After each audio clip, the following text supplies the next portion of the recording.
ముంధా తుఫాన్ ప్రభావంతో తెలంగాణలోని పలు జిల్లాల్లో ఆకస్మిక వరదలు సంభవించే అవకాశం ఉందని భారత వాతావరణ శాఖ ఐఎండీ తెలిపింది.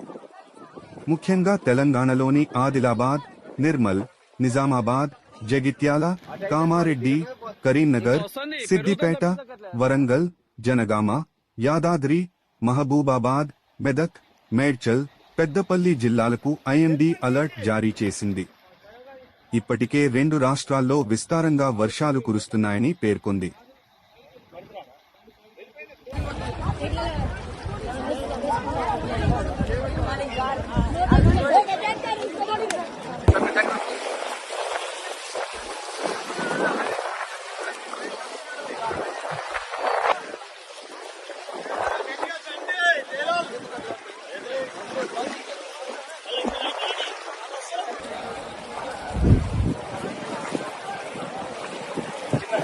అరే పట్టుకో ఇప్పటకు